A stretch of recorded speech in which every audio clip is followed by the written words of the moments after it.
ನಮಸ್ಕಾರ. ವಿಶೇಷ ಪಾಡ್ಕಾಸ್ಟ್ಗೆ ಸ್ವಾಗತ. ನಾನು ರಂಗನಾಥ್ ಭಾರದ್ವಾಜ್. ಭಾಳ ಅದ್ಭುತವಾದಂಥ ಒಂದು ಮಾತಿದೆ. ಇದು ಸತ್ಯ ಸಂಗತಿ ಕೂಡ ಹೌದು. ಒಂದು ವಿಚಿತ್ರವಾದಂಥ ಒಂದು ತಳಿ ಇದೆ, ಅದು ಬಿದಿರಿನ ತಳಿ. ಅದೇನು ಅಂದರೆ ಅದನ್ನು ನೀವು ಹಾಕಿದಂಥ ಸಂದರ್ಭದಲ್ಲಿ ಭೂಮಿ ಒಳಗಡೆನೇ ಇರುತ್ತೆ.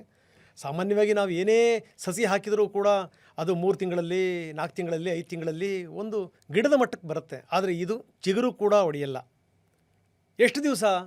6 ತಿಂಗಳು, 1 ವರ್ಷ, 2 ವರ್ಷ, 3 ವರ್ಷ, 4 ವರ್ಷ, 5 ವರ್ಷ. 5 ವರ್ಷದ ನಂತರ ಆ ಬಿದಿರು ಮೊಳಕೆ ಹೊಡೆಯುತ್ತೆ.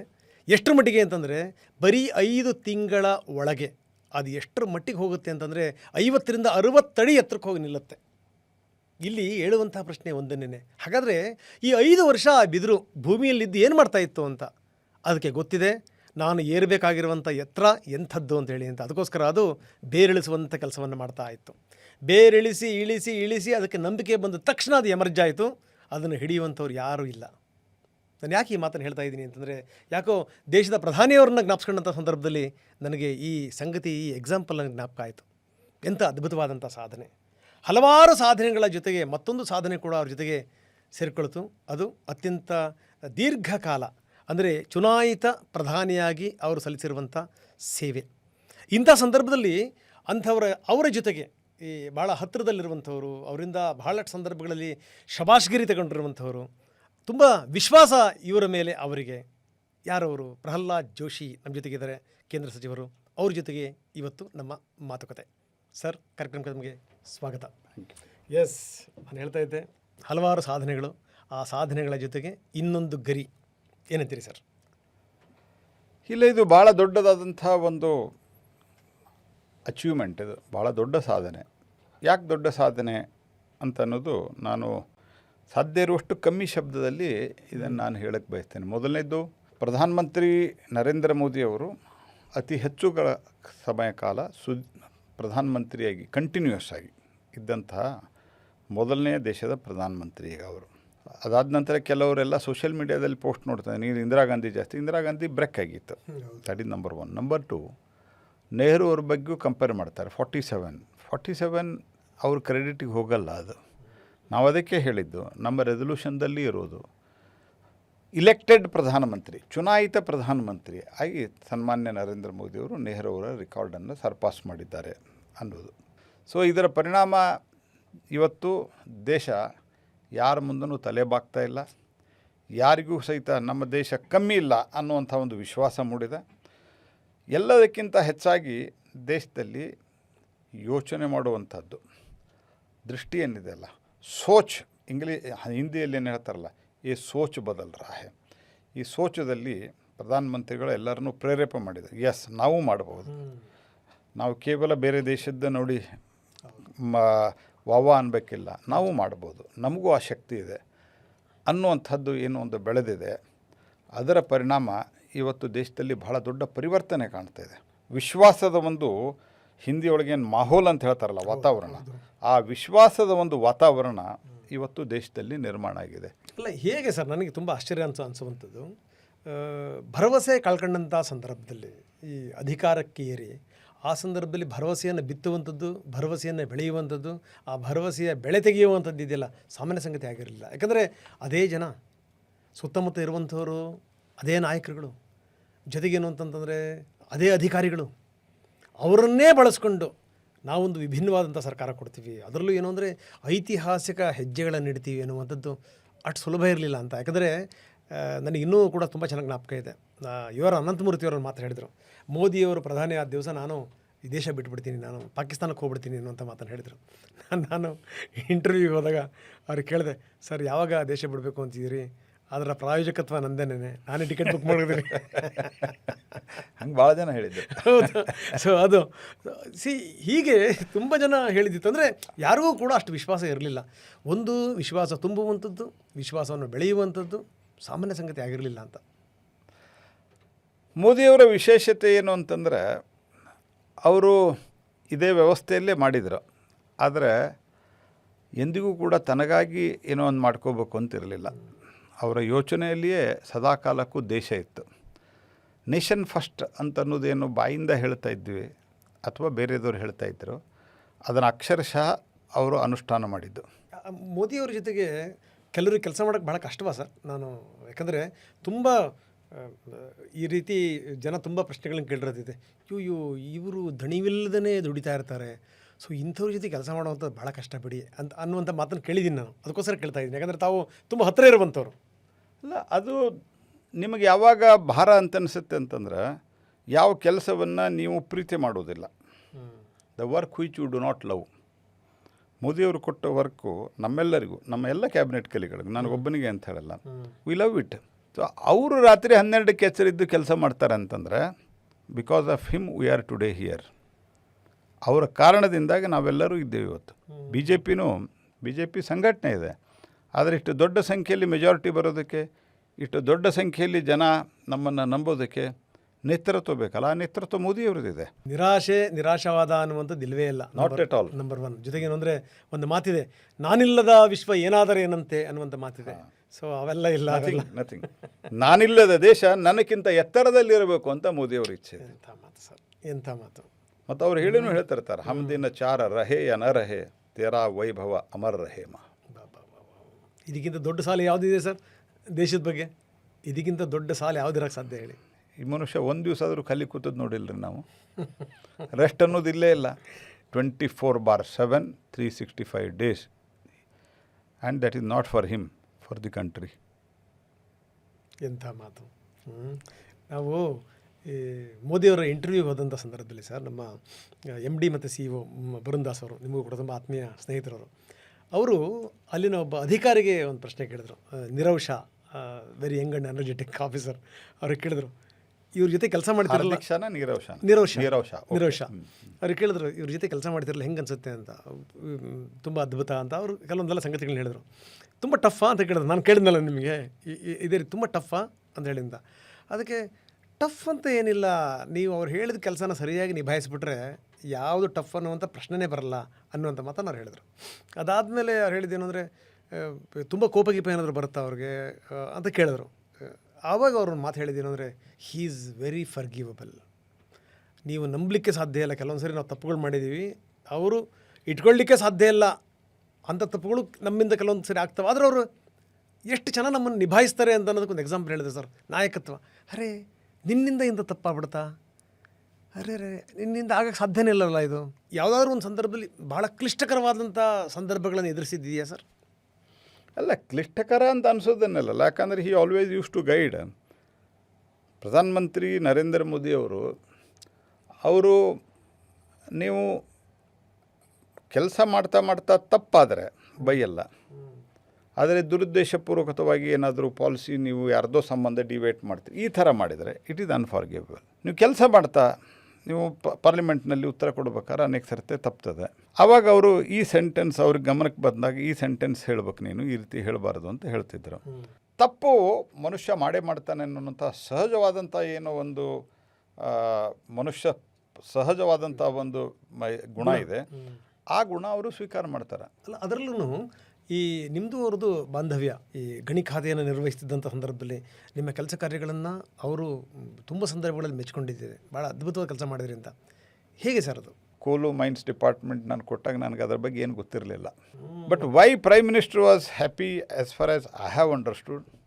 ಅವ್ರು ಏನು ನಮಗೆ ಸೂಚನೆ ಕೊಡ್ತಾ ಇದ್ದಾರೆ, ಇದನ್ನು ಮಾಡಬೇಕು, ಇದನ್ನು ಮಾಡಿ, ನಾನು ಚಾಚು ಚಪ್ಪದ ಮಾಡಿದೆ. ಎಲ್ಲವೂ ಕೂಡ ಸಾಧ್ಯವಾಗದೇ ಇರುವಂಥದ್ದನ್ನು ಸಾಧ್ಯವಾಗಿಸಿದ್ದಿತ್ತಲ್ಲ ಸರ್, ಎಲ್ಲವೂ ಕೂಡ ಮುಳ್ಳಿನ ಹಾದಿನೇ. ಅದನ್ನು ಎದುರಿಸುವಂಥ ಸಂದರ್ಭದಲ್ಲಿ ಅವರ ಮನಸ್ಥಿತಿ ಯಾವ ರೀತಿ ಇರ್ತಿತ್ತು ಅಂತ ಹೇಳಿ ಅಂತ? ಇಲ್ಲ, ಅವರು ಎಲ್ಲದಕ್ಕೂ ಪೂರ್ವ ತಯಾರಿಯನ್ನು ಭಾಳ ಚೆನ್ನಾಗಿ ಮಾಡಿರ್ತಿತ್ತು. ಉದಾಹರಣೆಗೆ ಆರ್ಟಿಕಲ್ 370 ತೆಗೆದಾಗ ಏನು ಘಟನೆಗಳಾಗ್ಬೋದು, ಇದನ್ನು ಅಮಿತ್ ಶಾ ಅವರು ಭಾಳ ವಿಸ್ತೃತವಾಗಿ ಯೋಚನೆ ಮಾಡಿ ಅವರೊಂದು ಪ್ಲ್ಯಾನ್ ಮಾಡಿದರು. ಏನಾಗಲಿಲ್ಲ ಅದು ಬೇರೆ ವಿಷಯ. ಆದರೆ ಅನ್ನೋದಕ್ಕೆ ದೇರ್ ಪ್ರಿಪ್ರೇಷನ್ ಹೋದ್ ಟು ನೆಕ್ಸ್ಟ್ ಲೆವೆಲ್. ನೀವು ಇಮ್ಯಾಜಿನ ಮಾಡೋಕ್ಕೆ ಸಾಧ್ಯ ಇಲ್ಲ. ನಾನು ಭಾಳ ಬಹಿರಂಗವಾಗಿ ಕೆಲವು ಸಂಗತಿಗಳನ್ನು ಹೇಳೋಕ್ಕಾಗಲ್ಲ, ಆದರೆ ಇಷ್ಟಂತೂ ನಾನು ಹೇಳ್ತೇನೆ. ಇನ್ಕ್ಲೂಡಿಂಗ್ ಬ್ಲಡ್ ಸ್ಟೋರೇಜ್ ತಯಾರಿಟ್ಟಿದ್ದಾರೆ. ಅಕಸ್ಮಾತ್ ಏನಾದರೂ ಹಿಂಸೆ, ಗಲಭೆ ಇತ್ಯಾದಿ ಆದರೆ ಕಾಶ್ಮೀರದಲ್ಲಿ ಎಲ್ಲವೂ ತಯಾರಿರಬೇಕು. ಅಂದರೆ human life should not be last. ನಾನು ಒಂದು ಸರ್ತಿ ಕೇಳಿದೆ ಪ್ರಧಾನಮಂತ್ರಿಗಳೇ, ನೀವು ನನಗೆ ಏನು ಹೇಳಿದಿರಿ, ವೈಯಕ್ತಿಕ ಅನುಭವಗಳನ್ನು ಹೇಳು ಅಂತ. ನಾನು ಅದಕ್ಕೆ 12 ವರ್ಷದ ಸಾಧನೆ ಜೊತೆಗೆ ಇದನ್ನು ಮಿಕ್ಸ್ ಮಾಡಿ ಹೇಳ್ತಾ ಇದ್ದೇನೆ. ಯಾಕಂದರೆ ತುಂಬ ನೀವು ಹತ್ರದಲ್ಲಿರೋದ್ರಿಂದ ಸರ್ ಈ ಈ ಕೆಲವೊಂದು ಯಾರಿಗೂ ಗೊತ್ತಿಲ್ಲದಿರೋಂಥ ಸಂಗತಿ ನೋಡಿ. ನೀವು ಈ ಜಮ್ಮು ಕಾಶ್ಮೀರದ ವಿಚಾರಕ್ಕೆ ಸಂಬಂಧಪಟ್ಟಂಗೆ ಹೇಳಿದಂಥ ಸಂದರ್ಭದಲ್ಲಿ ಈ ರೀತಿ ಆದರೆ ಓಕೆ, ಈ ರೀತಿ ಆಗಲಿಲ್ಲ ಅಂದರೆ, ಯಾಕಂದರೆ ಬಂದಂಥ ಸ್ಟೇಟ್ಮೆಂಟ್ಗಳಿದ್ವಲ್ಲ ಸರ್, ಹೆಂಗಿದ್ವು?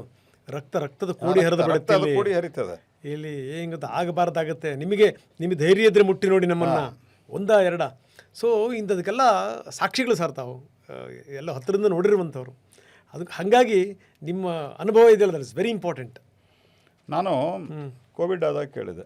ಕೋವಿಡ್ ಆದಾಗ ನನಗೊಂದು ದಿವಸ ಕರೆದರು ಅವರು, ಪ್ರಹ್ಲಾದ್, ಇದಾದ ನಂತರ ಜಗತ್ತಿನ global world order will change and India will lead. Covid ಸಮಯದಲ್ಲಿ PPE ಕಿಟ್ ನಾವು ಇಂಪೋರ್ಟ್ ಮಾಡ್ಕೊಳ್ತಾ ಇದ್ವಿ ರೀ. ಬುಲೆಟ್ ಪ್ರೂಫ್ ಜಾಕೆಟ್ ಇಂಪೋರ್ಟ್ ಮಾಡ್ಕೊಳ್ತಾ ಇದ್ವಿ ಮಿಲಿಟ್ರಿ ಅವರಿಗೆ.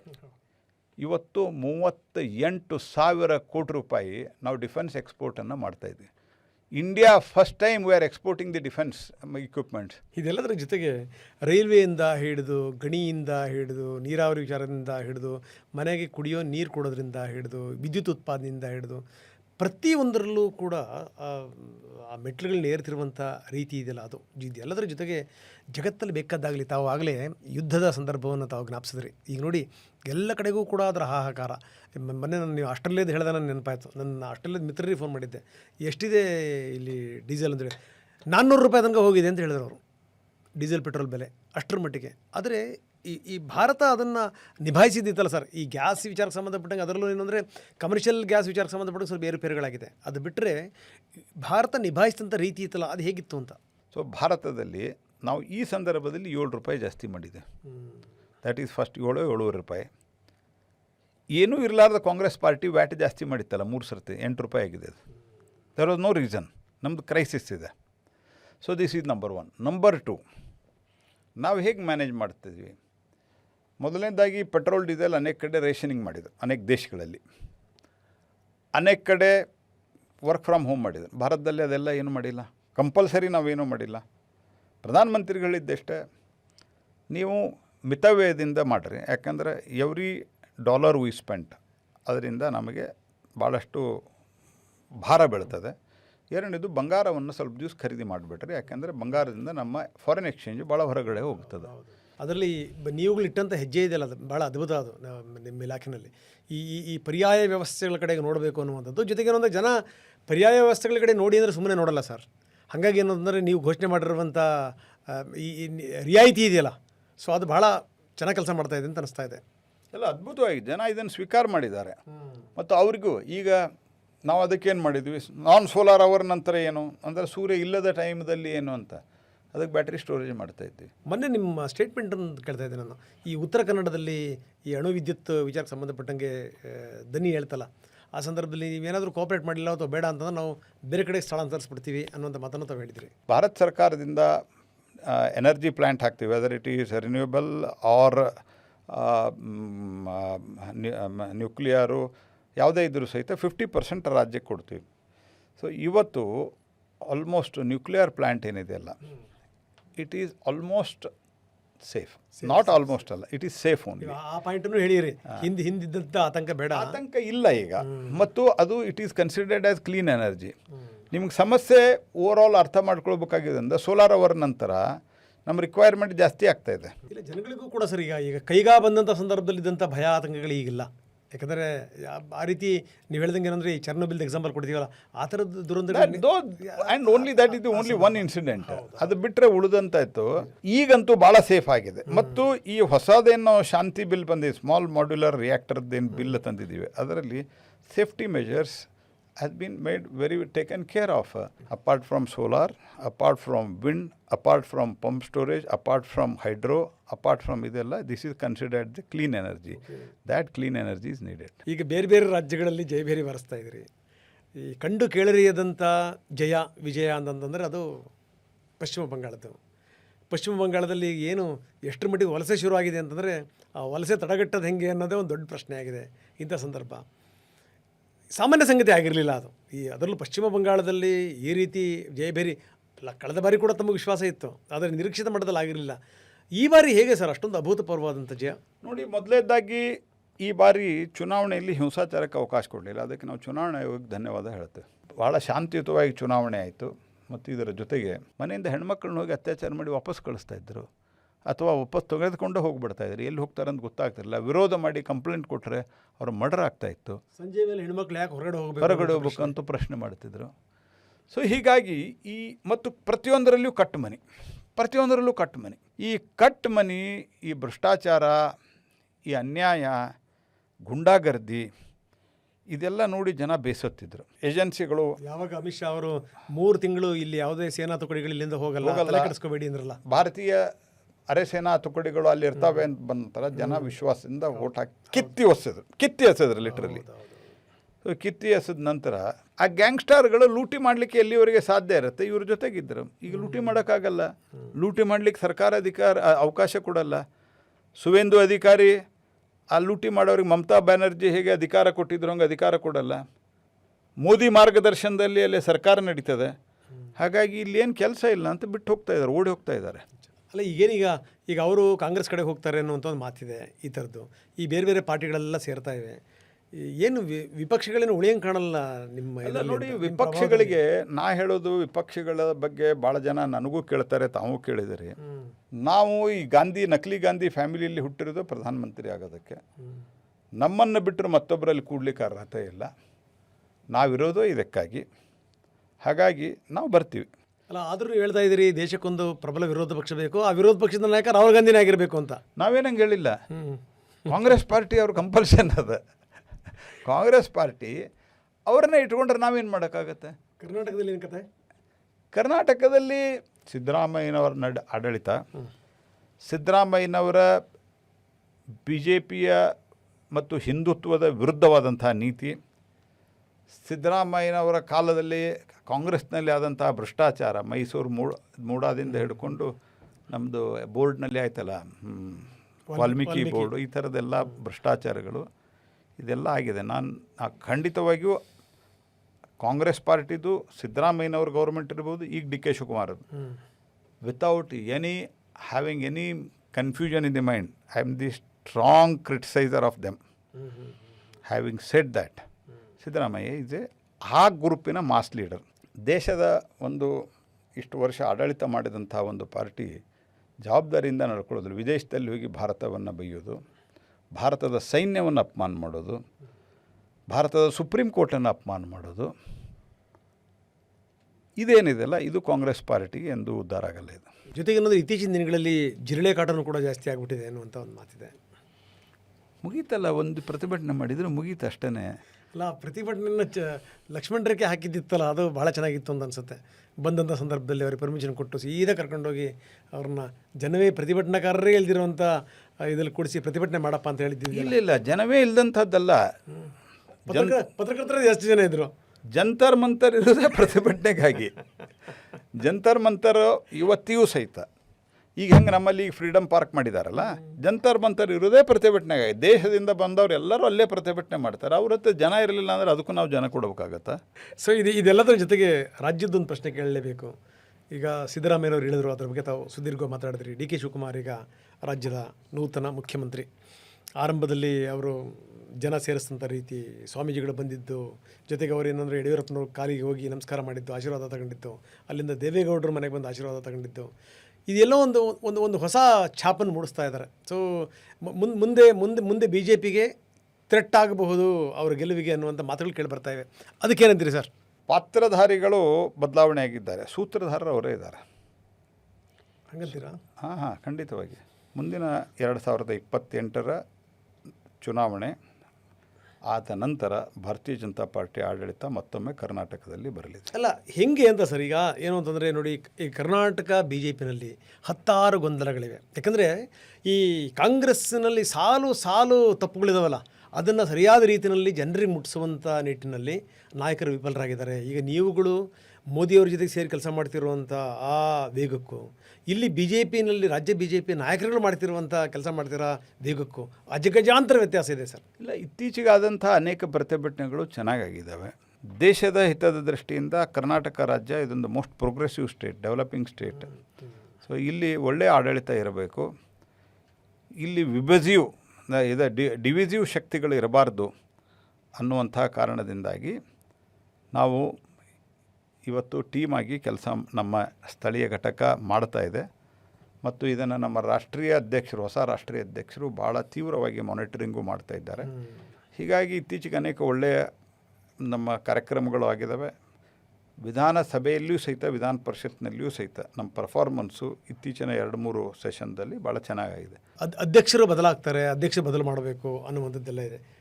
ಅಧ್ಯಕ್ಷರು ಬದಲಾಗ್ತಾರಾ ಸರ್? ಯಾಕಂದರೆ 2 ವರ್ಷ ಇಟ್ ಇದೆ ಕ್ರೂಷಿಯಲ್ ಫಾರ್ BJP. ಮುಂದೆ ಯಾವ ರೀತಿ ನಡೀಬೇಕು, ಹೇಗಿರಬೇಕು, ಇದನ್ನೆಲ್ಲವೂ ಚರ್ಚೆ ಮಾಡಿದ್ದಾರೆ. ರಾಷ್ಟ್ರೀಯ ನಾಯಕತ್ವ ಆದಷ್ಟು ಬೇಗ ಇದ್ರ ಬಗ್ಗೆ ತೀರ್ಮಾನವನ್ನು ತೆಗೆದುಕೊಳ್ಳುತ್ತೆ. ಅಲ್ಲ, ಇನ್ನೊಂದು ಮೂಲದ ಪ್ರಕಾರ ಮಾತುಗಳು ಕೇಳಿ ಬರ್ತಾ ಇವೆ, ಇಲ್ಲಿ ಅಧ್ಯಕ್ಷರು ಬದಲಾಗ್ತಾರೆ, ವಿಪಕ್ಷ ನಾಯಕರು ಬದಲಾಗ್ತಾರೆ ಅನ್ನುವಂಥದ್ದು ನಿಜನಾ ಸರ್? ಅಧ್ಯಕ್ಷರು ಮತ್ತು ವಿಪಕ್ಷ ನಾಯಕರು ಇಬ್ಬರೂ ಬದಲಾಗ್ತಾರೆ ಅಂತ ಅನ್ನೋ ಚರ್ಚೆ ಆಗಿಲ್ಲ. ಮತ್ತು ಇಲ್ಲಿಯೂ ಸಹಿತ ಕಾಂಗ್ರೆಸ್ಸನ್ನು ಅಧಿಕಾರದಿಂದ ಕೆಳಗಿಳಿಸಬೇಕು. ಯಾಕಂದರೆ ಅವ್ರು ಯಾವ ರೀತಿ ನಡೆಸ್ತಾ ಇದ್ದಾರೆ ಅನ್ನೋದು ಇವತ್ತು ಜನ ನೋಡಿದ್ದಾರೆ. ಕಾರಣಾಂತರಗಳಿಂದ ಪಕ್ಷದಿಂದ ದೂರ ಆಗಿದ್ದಾರಲ್ಲ ಅಂಥವ್ರನ್ನೂ ಕೂಡ ಪಕ್ಷಕ್ಕೆ ಕರೆತರುವಂಥ ಪ್ರಯತ್ನಗಳಾಗ್ತಾ ಇದೆ ಅಂತ. ಎಕ್ಸಾಂಪಲ್ ಬಸನಗೌಡ ಪಾಟೀಲ್ ಯತ್ನಾಳ್ ಜೊತೆಗೆ ಏನು ಅಂತಂದ್ರೆ ಈಗ ಮತ್ತೆ ಅನಂತಕುಮಾರ್ ಹೆಗಡೆಯವರ ಮಾತು ಕೂಡ ದೊಡ್ಡ ಪ್ರಮಾಣದಲ್ಲಿ ಕೇಳಿ ಬರ್ತಾ ಇದೆ. ಯಾಕಂದರೆ ಪಕ್ಷ ನನ್ನ ಪ್ರಕಾರವಾಗಿ ಪಾಲಿಟಿಕ್ಸ್ದಲ್ಲಿ ಹೊರಗೆ ಹಾಕೋದು, ಅದರಲ್ಲೂ BJP ಒಳಗೆ it is the last resort. But ಒಟ್ಟಾರೆಯಾಗಿ ಎಲ್ಲ ಲೋಪದೋಷಗಳನ್ನು ಕೂಡ ಸರಿ ಮಾಡಿಕೊಂಡು ಪಾರ್ಟಿ ಎದ್ದು ನಿಲ್ಲುತ್ತೆ ಮುಂದಿನ ಚುನಾವಣೆ ಅಷ್ಟೊತ್ತಿಗೆ. 100% thank you very much sir. ಭಾಳ ಸುದೀರ್ಘವಾಗಿ ನಾನು ಮಾತಾಡಿದೆ. Thank you. ತಾವು ಕೂಡ ಭಾಳ ಅದ್ಭುತವಾಗಿ ಮಾತಾಡಿದ್ರಿ, ಭಾಳ ಸಂಗತಿಗಳನ್ನು ಹೇಳಿದ್ರಿ. ಅದರಲ್ಲೂ ನನಗೆ ತುಂಬ ಅನಿಸಿದ್ದೇನು ಅಂತಂದರೆ, ಕೆಲವೊಂದು ವಿಚಾರಗಳು ನಮ್ಗೆ ಗೊತ್ತಿಲ್ಲದಿರುವಂಥ ಸಂದರ್ಭದಲ್ಲಿ ನೋಡಿ, ಮುಂದಿನ ಪ್ರಿಪ್ರೇಷನ್ ಬಗ್ಗೆ, ಈ ಕಾಶ್ಮೀರದ ಬಗ್ಗೆ ನೀವು ಹೇಳಿದ್ದಿತ್ತಲ್ಲ, ನನಗೆ ಬಹಳ ಆಶ್ಚರ್ಯ ಅಂತ ಅನ್ನಿಸ್ತು. ಅಂದರೆ ಎಲ್ಲವನ್ನೂ ಕೂಡ ಸಾಧಕ ಬಾಧಕಗಳನ್ನು ನೋಡಿಕೊಂಡು plan A, plan B, plan C ಇಟ್ಕೊಂಡು ಹೋದರೆ ಮಾತ್ರ ಅದು ನಾಯಕತ್ವ ಅನ್ನುವಂಥದ್ದು. That is very very important. ಜೊತೆಗೆ ಏನಂದ್ರೆ ಅದು ಬರೀ ದೇಶಕ್ಕೆ ಅಥವಾ ರಾಜಕೀಯಕ್ಕೆ ಮಾತ್ರ ಅನ್ವಯ ಆಗುವಂಥದ್ದಲ್ಲ, ಲೈಫಲ್ಲೂ ಕೂಡ ಮುಂದೆ ಆಗುವಂಥ ಫೀಲ್ಡಲ್ಲೂ ಕೂಡ sir. That is very important. Thank you very much sir. ಭಾಳ ಅದ್ಭುತವಾಗಿ ಕೆಲಸ ಮಾಡ್ತಾ ಇದ್ದೀರಿ ತಾವು. Thank you very much. ಇದು ಪ್ರಹ್ಲಾದ್ ಜೋಶಿ ಅವರ ಜೊತೆಗಿನ ಮಾತುಕತೆ. ಭಾಳ ಅದ್ಭುತವಾದಂಥ ಸಂಗತಿಗಳು ಹೊರಗಡೆ ಬಂದು, ಸಾಕಷ್ಟು ಸಂಗತಿಗಳನ್ನು ನಾಯಕರು ಮಾತಾಡಿದರು. ಕರ್ನಾಟಕದ ವಿಚಾರಕ್ಕೆ ಸಂಬಂಧಪಟ್ಟಂಗೂ ಕೂಡ ಅವ್ರು ಹೇಳಿದ್ದೇನು ಅಂತಂದರೆ, ಎಲ್ಲ ಲೋಪದೋಷಗಳನ್ನು ಕೂಡ ತಿದ್ದಿಕೊಂಡು ನಾವು ಮತ್ತೆ ಎದ್ದು ನಿಲ್ಲುವಂಥದ್ದು ಖಚಿತ. 28ರಲ್ಲಿ ನಾವು ಗೆಲ್ಲುವಂಥದ್ದು ಕೂಡ ಖಚಿತ ಅನ್ನುವಂಥ ಮಾತನ್ನು ನಾಯಕರು ಹೇಳಿದ್ದಾರೆ. ಇದು ಈಗಿನ ವಿಶೇಷ. ನಿರಂತರ ಸುದ್ದಿಗಾಗಿ ನೋಡ್ತಾ ಇರಿ TV9.